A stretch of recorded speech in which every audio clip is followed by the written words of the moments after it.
I thought marketing is something that I'm really good at. I can see an idea, how I think it would help, a certain brand by just getting more awareness or just creating a sense of a certain feeling and emotion into the person that was like watching the ad or reading about the brand. And so I always love that aspect of what advertising can do. It has the power to like just create that different emotion.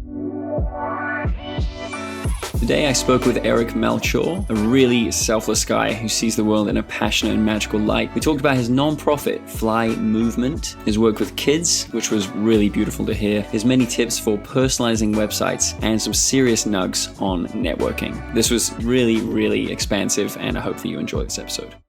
Well, thanks for coming, Eric. I'm really looking forward to this. So my first question is, what was your life like as a child? Did you have any negative experiences or, beautiful memories that you had? Yeah, it was kind of weird. It was like Huckleberry Finn meets inner city kid because my parents were divorced. And on one weekend, I would be with my mom. We lived inside the city in this townhouse. And there was all these neighborhood kids that, we were friends with. And we would go to the 7-Eleven and play like Street Fighter video games or go to the public park and play basketball. And then the following weekend, I would go to my dad's house. And it wasn't necessarily out in the country, but there was a few farms that were kind of like behind the house. Like you go down this walking trail and there was these different farms and things.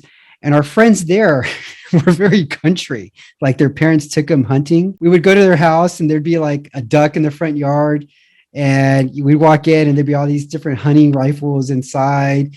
And there'd be like these race cars that were in the driveway that they were working on, like NASCAR type race cars. And, we would shoot BB guns and pellet guns. And we used to catch crawfish in the bayou, hang the crawfish on a clothesline, and then practice shooting the crawfish with our BB gun. I had these two different worlds as a kid growing up. And looking back, it was a lot of fun to have that experience. So that's New Jersey. How did you end up in Romania? Yeah, well, that was actually Houston. Oh, sorry. That was Houston. I ended up in Romania after I spent 7 years in New York City. The goal was to go to New York City for about 4 or 5 years, do a master's degree program, break into the advertising industry, and then come back to Houston. New York City, when you're in your 20s and you're single, it is a lot of fun. Time flies. Before I knew it, I had been there like 6 years already, and I wanted to do something different, but I didn't necessarily want to come back to Houston. And so there was an opportunity where I could go work for a big media agency, the largest in Romania, in Bucharest, for a year. And so I thought, why not? I had spent a lot of time traveling when I was younger because I had used to work for an airline. And so I was used to like visiting different places and getting to know, just getting that feeling of being somewhere different. And I enjoyed it. And after living in New York City, I thought, hey, if you can live there, if I could live there, I can live anywhere. That was my mentality. At least that's how they sell New York City, right? If you can make it here, you can make it anywhere. Yeah, that's what they say. So I went to Bucharest for a year and it was a fantastic experience. This was back in 2010. And I met my wife and convinced her to move to Houston. And so I came back to Houston and we were long distance for a while. And I ended up convincing her to make that leap. And she did. And fast forward, we've got, 2 kids and we're now back in Bucharest. Been here about 2 years. How did you find that at the beginning? Because I'm looking at doing the same thing and I'm scared of towing the line between like going and visiting and being like, oh, I did that for a year and that was fun. Or going and visiting and then, like you say, you really put your roots down and a decade passes quite quickly. Did you sort of think about that before you did it, or how did you go into it? So I think I was very lucky because when I was an undergrad, I had wanted to do a study abroad. And I petitioned to do a study abroad and applied for all these different excursions, whatever you call them. And I couldn't get any sort of funding, anybody to help fund my trip. But the university, there was a specific university I wanted to go to in Mexico called University of Guanajuato. Very beautiful Spanish city, one of the first that they colonized, cobblestone streets. If you're ever in Spain and you visit like Cordoba or Granada, this is like one of those cities, but in Mexico. It's very beautiful. And so the university granted me permission to go there for a semester, and they would basically transfer 9 credits or 9 hours back to my undergrad degree. And so I was able to do that, but I had to fund it myself. Luckily, Mexico was pretty cheap at that time. And so I think my total expenses for a month, including room and board and food and the university tuition, was maybe around $500. And so my dad helped me out a little bit, and I had saved some money as well. And so from that experience, was, okay, even if you can't get somebody to support you, or even if the road is not easy, just go ahead and try to figure out a way to do it. And so when I moved to New York City, it was very similar, where I was already in my late 20s. And I had been applying to jobs online to try to get a job in New York City before I moved there. It didn't happen. And so I saved money for about a year, working 2 jobs, enough to that I had enough money to cover my expenses, so that when I did move there, I wasn't stressed out about having to find a job right away. I did it in New York, and then I did it going back to Houston from Bucharest, and then now I did it again, leaving from Houston to Bucharest. Luckily, I'm married now, and my wife had her job, so it's not like it's not like we were taking a huge risk with kids and trying to figure out how are we going to put food on the table. I mean, I'm much more. We planned much more in advance than when I was younger. Yeah, it sounds pretty exciting. Looking at your career today, what kind of experience in that journey or in another, has made you who you are today, and has helped you to do the things that you do today? Yeah, I think one of the things is that I was very lucky, because at undergrad, I always wanted to work in marketing, specifically digital marketing. I thought it would be great to be in charge of campaigns, be in charge of budgets, be in charge of executing integrated campaigns for big brands. And looking back, I did that. I achieved that. I was a digital director, CX director for Fortune 500 companies back in Houston, managing teams, managing big budget. And I think the things that really made me successful was just having that drive and knowing what I wanted to do, at a young age. And the young age is not when I was a kid, but when I was in college. And I thought marketing is something that I'm really good at. I can see an idea, how I think it would help, a certain brand by just getting more awareness, or just creating a certain feeling and emotion into the person that was watching the ad or reading about the brand. And so I always love that aspect of what advertising can do. It has the power to just create that different emotion.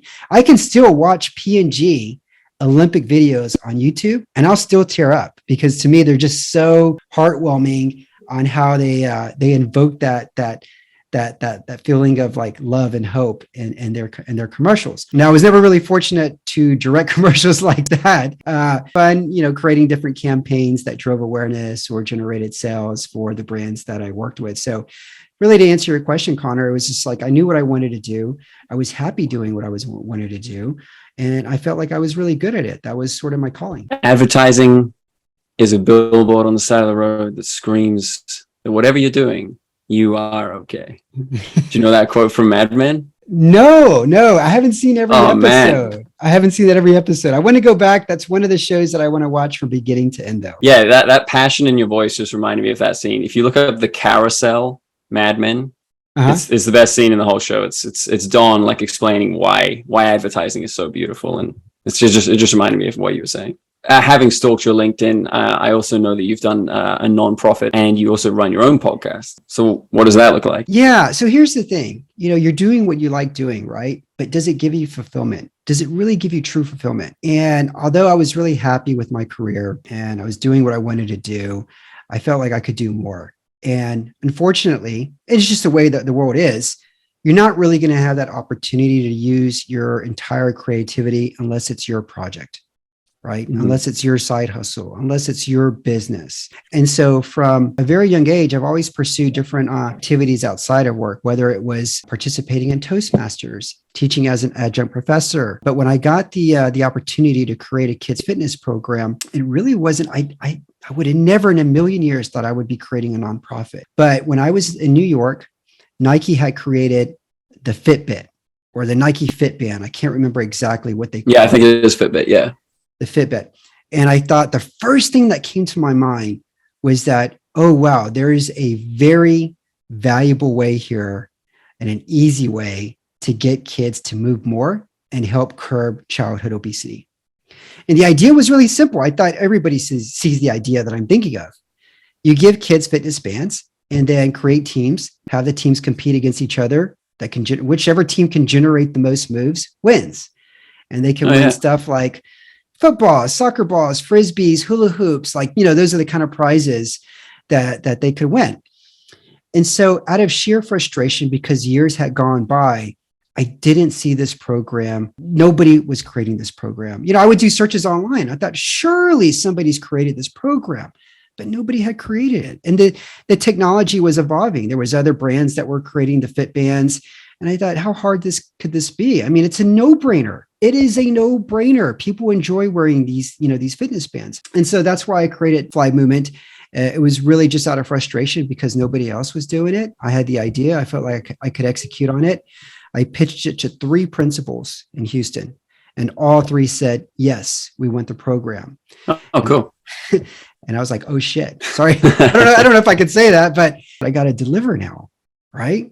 And I don't have anything. I don't have any money to support this. I don't have the time. I don't really have the background, the connections. And luckily I was able to recruit one of my former students who I had taught, and recruit a colleague who was teaching CrossFit classes. And she was, like triathlon, and us 3, we put the program together, and it was very simple. We provided each kid a fitness tracker.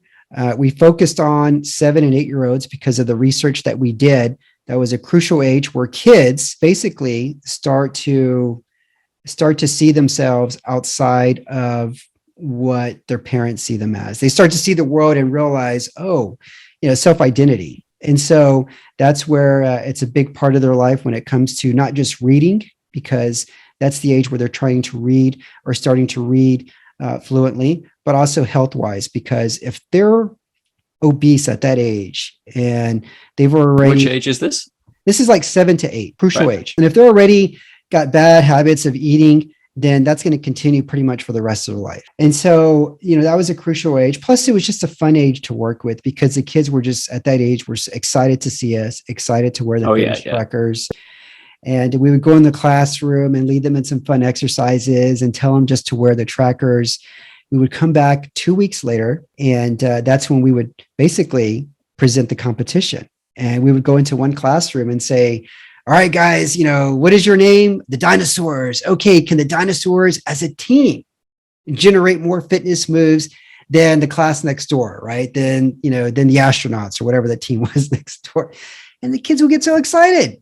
They would say, yeah, they would like jump up and down and high-fiving, and we're going to beat them. Okay, guys, we got 4 weeks. Whichever team generates the most moves, they're going to win prizes at the end of this experience. And the great thing about the program was that any gender could participate. Even if you were a non-athlete, you could participate. Even if you came from a family that didn't believe in athletics, right? It was made and designed for every kid, regardless of their socioeconomic background, regardless if they were athletic or not, regardless of their gender.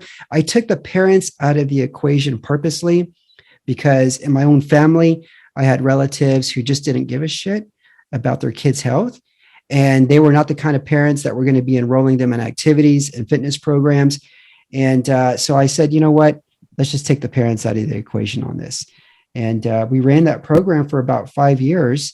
And the thing is, it's not really scalable because you have to transfer the data that the fitness trackers collect individually. You plug each one into a computer, let the data transmit. It takes about 5 minutes, and then you have to plug the other one in. And so I had an intern that would go in every week and do this. And it was like a 2-hour process just for 2 classrooms. And so then you have to have the platform that can aggregate all the data.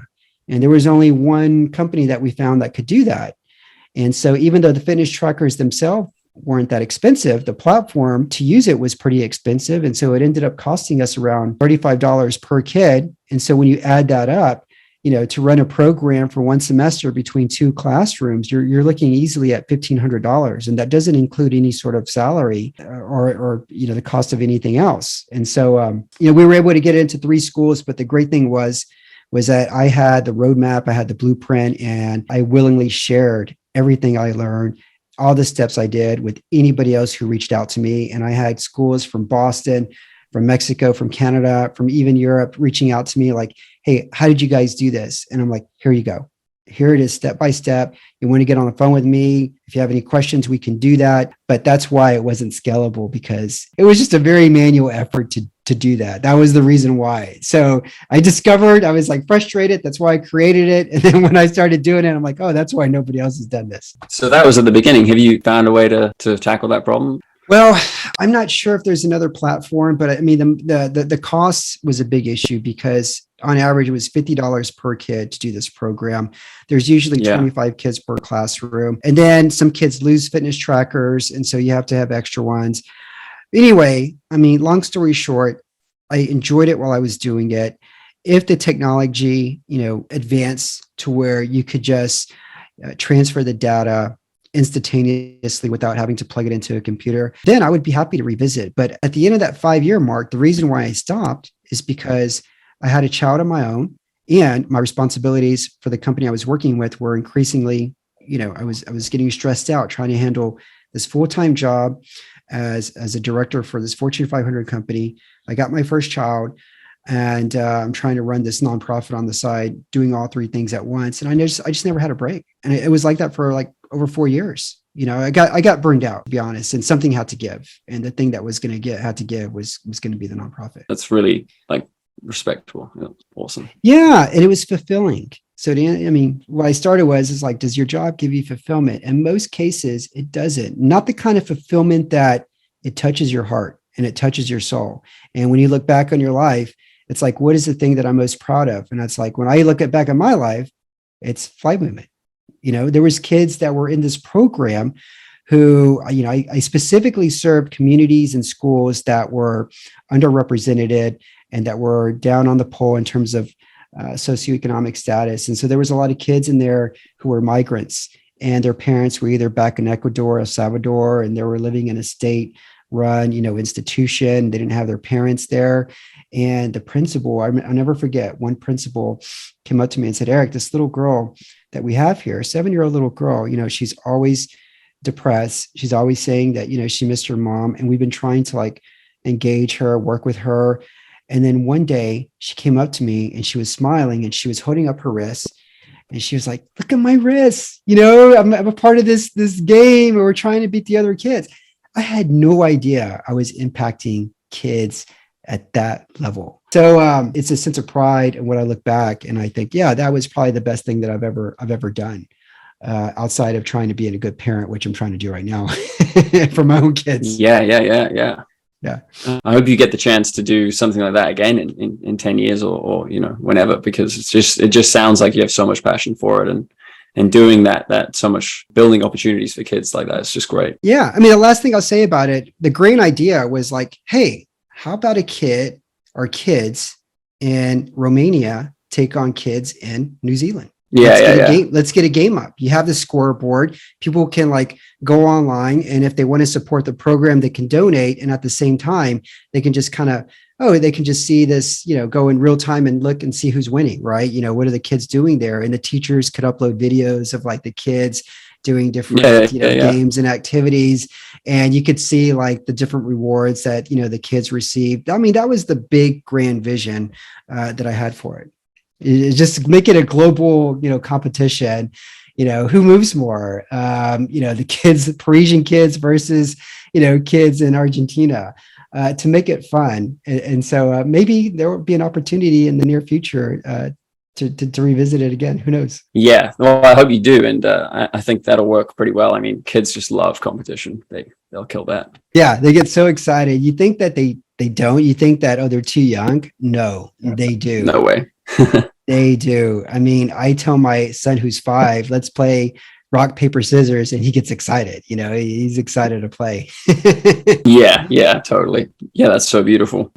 About personalization and giving customers and clients a unique experience. And just from talking to you for 30 minutes, it's so clear why you're doing that, because you're passionate and you just want to, touch people's lives. It not even in a solicited way. You're just kind of implicitly encouraging people and building communities. And it sounds just awesome. Yeah. No, this is a good segue into personalization, right?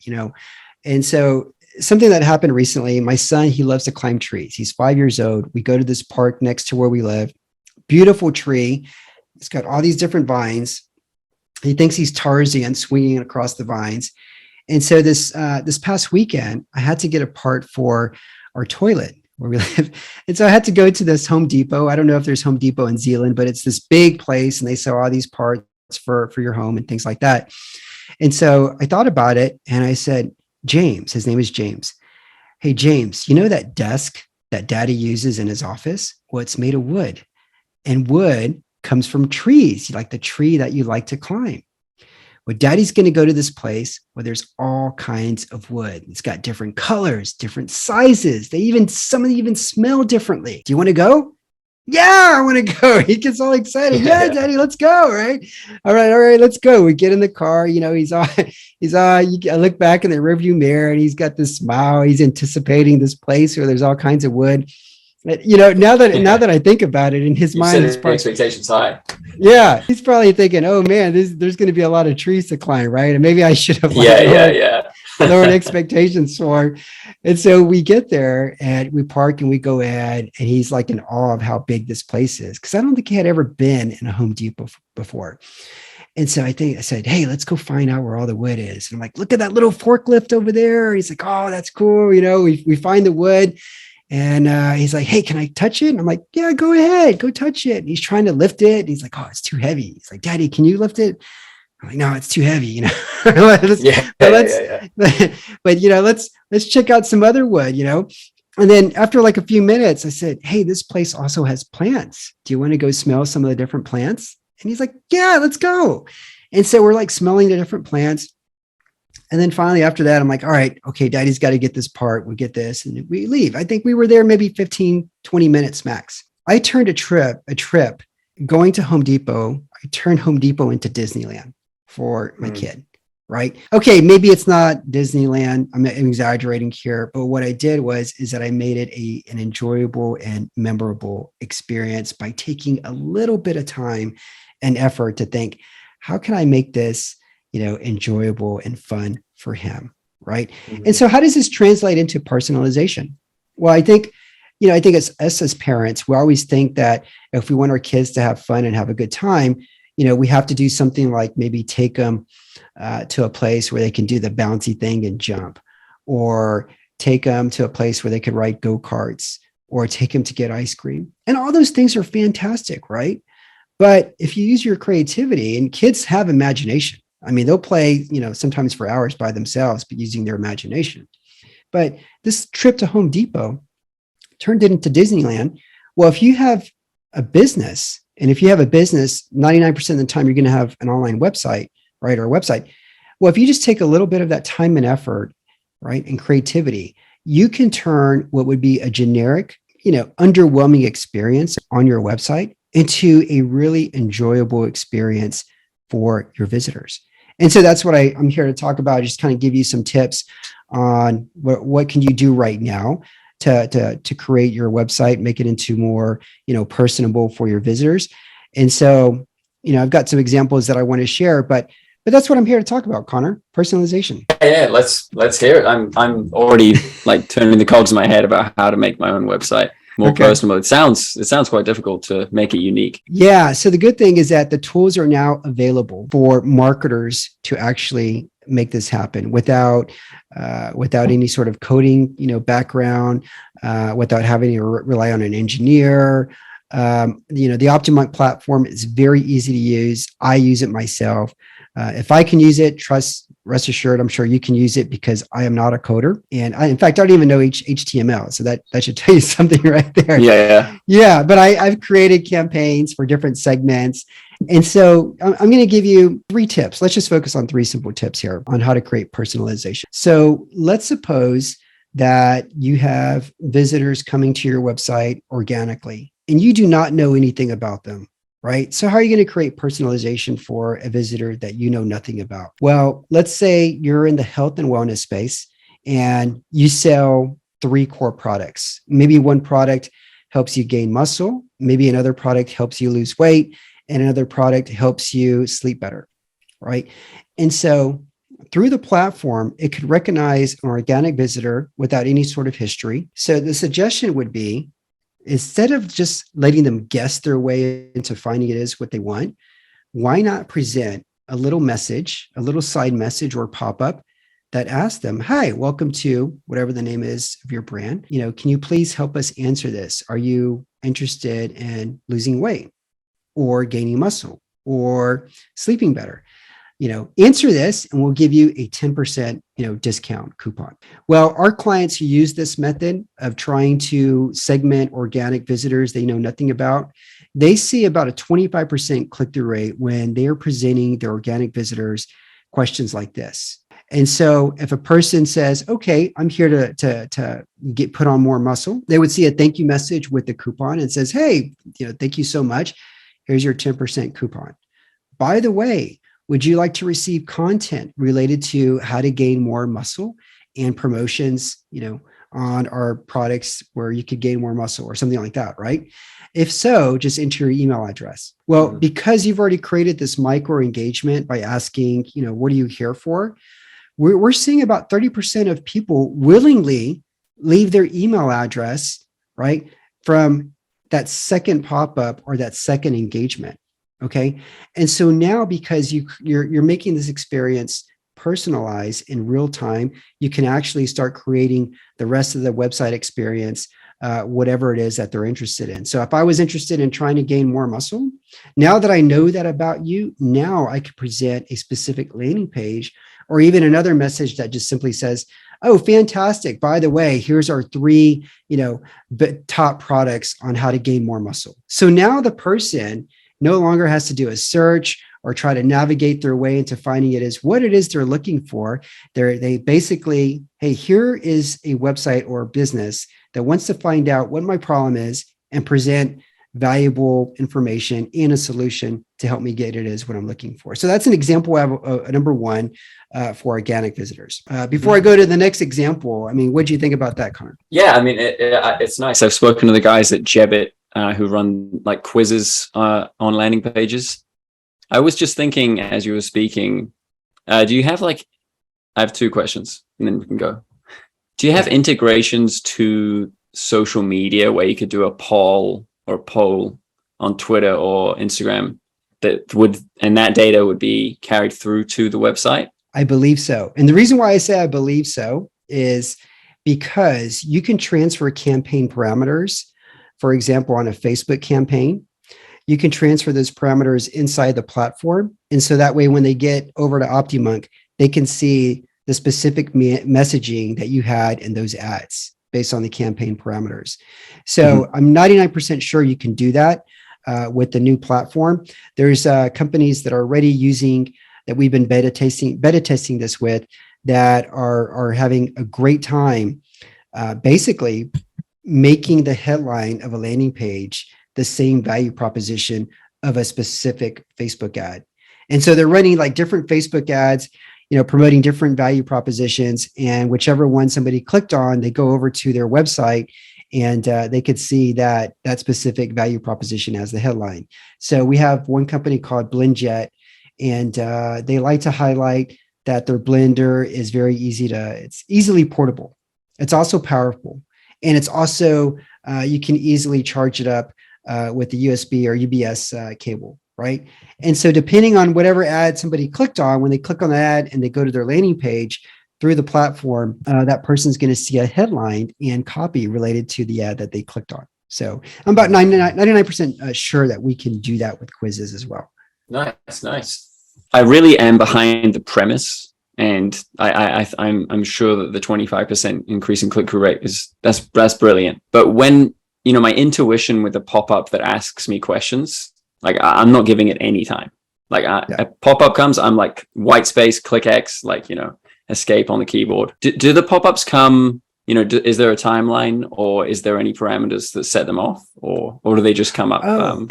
Absolutely. We recommend the different triggers on when you should set this up. So whether it's a trigger based on a certain amount of time on the website or a minimum number of pages visited or a percentage of page that has been scrolled, you can set those parameters. And we also have recommendations on when you should implement those. And one of the things that we're excited about is that we're rolling out this AI feature that basically you can turn on if you feel you don't have the targeting set up properly. And what the AI feature is going to do is if it feels that the visitor is getting annoyed or overwhelmed by too many pop-ups, then it's basically going to just take matters into its own hands and not show any pop-ups. So that's a cool feature that we're showing, because a lot of people who use our platform, they have different campaigns, multiple campaigns for a lot of different segments, and so you can easily maybe get confused and not realize, okay, I'm not sure if this segment is going to overlap with this other segment, and this pop-up is going to appear, and then maybe another pop-up will appear. But pop-ups are only a small portion of what the platform does now. One of the other things that we love, for our clients to do is base different segments based off location, for example. And so if you have a store and you want people from Germany or Brazil or Australia to know that you ship to those locations, then you can have just like a little side message appear when it registers that there is a visitor coming from that country based on the IP, and just a little side message that says, "Hey, we ship to Germany," something like that, and like show an image of the German flag. And that's just a nice way to ensure trust in somebody. So it's not like a big pop-up appearing on the screen. It's a little side message that it's still visible and it's not intrusive, but it's a nice way of telling the person that, hey, we're here to help you, and rest assured we deliver where you're coming from. I'm not trying to probe too much, but does that kind of messaging, I'm not sure if you've done an A/B test on this, but like when I kind of see a geolocation add-on on a website, I kind of can be irritated by it, by going, oh, they've somehow, they know. Yeah. And I'm not sure if that's common at all, but that was just what I was thinking. Yeah, no, one of the things that we make it easy to do is A/B experiment, A/B tests. And so we highly recommend, if anything that you're doing when it comes to personalization, is always experiment and do an A/B test. And we make it very easy to just duplicate different campaigns, make it very easy to do A/B experimentation. I'm kind of like you, when Google Ads, I never really click on an ad. I always go to the organic ads that appear. When I go to various websites, it's very rare that I'll actually click on a pop-up. But we've got over 300 beautifully designed templates that really attract attention, that are beautifully designed. And I think a lot of our clients that come to us really just like the different selection that they have, because not only you can custom make your own pop-up or whatever, but they're done in such a way where aesthetically they look really nice. They're designed in such a way that you can just plug in your brand colors and it's going to look really nice with your website. And you don't have to just pick a pop-up. You could pick a variety of different like side messages to appear at the bottom or at the very top or on the very side, so that they're not too intrusive. But as I was saying, pop-ups is a small part of the thing that the platform does now. But we're also inserting personalization through dynamic text. And so dynamic text where there are no pop-ups, but it's just the text that's written, on the website. Person has no idea that they're being segmented out, but we're now giving you the power to do that. And so that's another cool feature that we're rolling out. I'll let you get to your second point. I just have one more question. How do you integrate this into websites? Is it on platform? Probably no, not. We've got over 100 integrations. I mean, we integrate with everything from ActiveCampaign, MailChimp, Shopify, WooCommerce, Klaviyo. So there's over 100 direct integrations. And then, of course, if you use something like Zapier, we can integrate that way as well. But yeah, we integrate with WordPress and a lot of the major either email platforms or CRM platforms out there. So yeah, what was you said you had three points. Yeah. So I was thinking, okay, what if you're not using the OptiMonk platform? How can you make your website more personalized here? So I'm just going to give you a few examples. One is go into Google Analytics if you're using GA. Look at your audiences that have the highest bounce rate, right? And try to segment them by channel, by source, or by location.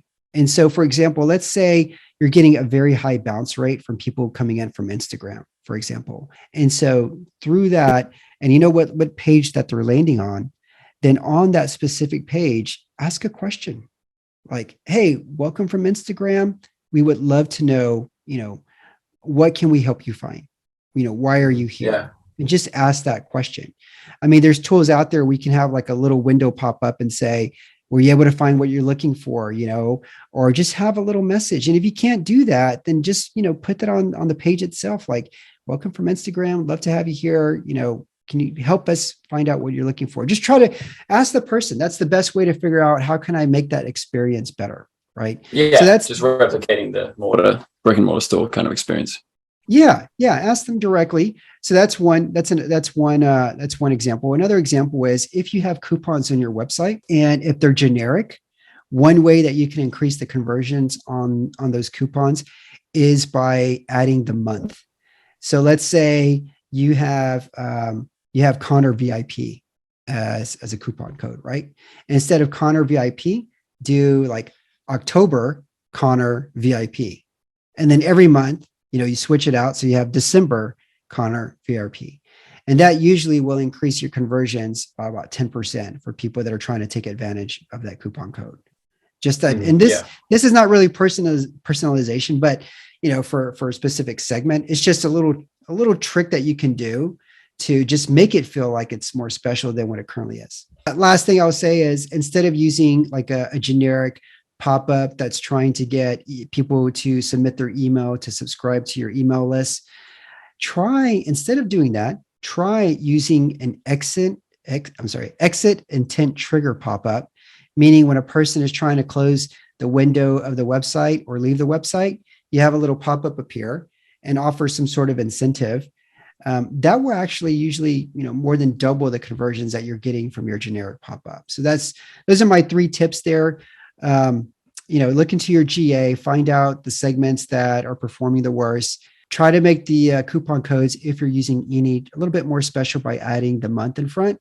And then the third one is test a exit intent trigger pop-up as opposed to just a standard pop-up and see if that gets you better results. So that's personalization. Obviously, you can really scale this with different platforms out there. Cool thing about OptiMonk is that we make it super easy to use for marketers who don't really have that kind of coding background, engineering background. And then we're also rolling out some personalization courses that give you ideas and show you real use cases on how you can implement personalization for different segments that are attracted to your website. I mean, it'd be pretty cool if we could recognize by industry, for example, maybe attract people from the healthcare space. We recognize that, this is a website or this is a person coming from the healthcare industry. Why not showcase different use cases that pertain to the healthcare industry on the landing page that he comes to, that this person visits, right? Why not showcase different logos of partners that we work with or brands that work with us that are actually in the healthcare space that this person may recognize? Those are just some of the different things that, a person may want to use OptiMonk for. But obviously, e-commerce, really simple platform to use. E-commerce is what we're well known for, but other industries out there could have a good time using OptiMonk as well. That's nice that we've covered like the website side of things, but having stalked you on other podcasts, I know that you're quite a good guy for personalization with clients. So do you have any stories that you can share about like you yourself going above and beyond to personalize customers' experiences outside of the website realm? I try to think. So for example, I'll share a couple of things. Every person who connects with me on LinkedIn, I send them a message. And that message, I'll usually send a dad joke, right? Yeah. Because that's my personality. I mean, I try to keep things light, funny, humorous. And so if you connected with me, hey, Connor, pleasure getting to know you. By the way, and then I'll put the joke or whatever. And then I'll end the joke by saying, okay, let me get back to teaching brands on how to, make their website experience personalized for their visitors or whatever. Mm-hmm. So what that does is first, it puts a smile on most people's faces, right? Because some people are just not into that, right? But most people are. It's like, that's funny. I mean, I think 50% of the time I get a response back that was like, that's funny, that was a good dad joke, or, that made my day, or I love that approach. I mean, that happens 50% of the time. But if you notice at the end, when I say, let me get back to, and I'll change that depending on who the contact is. So if it's somebody in the e-commerce space, right? Then I'll say, let me get back to showing brands how to, personalize their web experience for their shoppers, because I want that person to know what it is I do, right? Yeah. I didn't pitch them anything. I didn't reach out to them asking for a phone call or asking them if I could share information about me. What I did is try to create an emotion inside of them that was pleased to get the message from me, that put a smile on their face, right? And if you can do that, I think I heard a politician once say that if you can make, people smile, then that's you basically gone 50% of the way for them casting a vote for you. And so if I can put a smile on a person who, even if it's a LinkedIn connection, then now the next time I reach out, they'll see that history of the conversation and the joke and everything, then they're going to be more prone to like hear what it is I have to say the next time around. So that's one way I'll do it. I mean, if I'm trying to connect with startup founders who I just want to have on the show, then same thing I do. I'll put a joke and I'll say, okay, let me get back to interviewing fascinating startup founders on my podcast. So it's like a really good way to like let them know why I'm connecting with them and show a little bit of my personality as well. So it's a very little thing you do. And it takes some time. I probably have to do this 2 days a week where I spend like 20 or 30 minutes, writing these messages and then responding to messages. People who I notice have engaged with my content on LinkedIn more than a few times and have written, thoughtful comments. I try to send them voice messages because you can do that through LinkedIn. Send an audio message. That's something that I think anybody can take advantage of. Most people don't, but it's a very thoughtful way to show somebody that you really appreciate things that they said, or you're just really happy that you connected with them. Using LinkedIn, those are a couple of things that I really try to make the experience, more personalized with people who I've connected with. Another thing I do for my podcast guests, before they come on the show, I send them a Bonjoro, which is like a quick, video that you can send through email. But Bonjoro has an app, and I'll record a quick video and say, hey, Bogdan, I'm so excited, to be chatting with you later this week. I'm looking forward to it. And I usually do this when I'm out on a walk. And so I'm just recording the video with my phone. Even before we get on the Zoom call for the first time or into the studio for the first time, they've seen my face. They've heard my voice. They're a little bit more relaxed. They're a little bit more open. So that's something else that I do, in regards to podcasting. Yeah, thanks. I'm probably going to take that one. Go right ahead. Go ahead. I was going to ask you about this sort of, I wish that we were just in the same room, there's this beautiful thing that's happening where I don't have to fly 6 hours to see you and vice versa. But then there's this other thing of what kind of conversation would we have if we were just together? Doing things like that, sending videos, sending voice messages is good to bridge that gap a little bit. What do you think about podcasting and networking, and what does that look like in the future? A lot of the people that I interview, I like to see them if I can in person. And so a lot of the guests that I've had here in Bucharest, I've met them in person. Even people that I've interviewed that are based in France. When I went to Paris, I let them know, and I met a few of them there. Same thing in Spain. Right. I think with technology there, people may be doing these interviews in the meta or, whatever they call it. I never go inside. Yeah. I never go inside the meta, but man, I feel so old saying that. I never go inside the meta. I don't know anyone who's gone inside apart from my brother's roommate, James. And he did the whole of Skyrim in VR. So it's probably an outlier. Yeah. No, I think that's where it could be going. And, you could have an audience when you're doing the interview there, there's a stage and everything, or maybe you're doing this inside a helicopter or on top of the World Trade Center. I mean, I don't know. You can let your imagination go wild if you were doing a recording there. Yeah, I think that's where it's going in the future. Would I ever do it that I don't know. This has been a lovely hour. Is there anything that we didn't touch on that you wanted to chat about? No, if anybody wants to connect, you can find me on LinkedIn, Eric Melchor. To learn more about personalization, we've got a lot of good educational material. We're rolling out a personalization course on OptiMonk.com. So feel free to check out the website. And there's also a free package. So even if you're a small business or small retailer, you could still try OptiMonk for free. So if you thought this was funny, I've got a podcast, Innovators Can Laugh. Feel free to check that out as well. It really was a lovely conversation. So thanks so much. Thank you, Connor. Pleasure being here.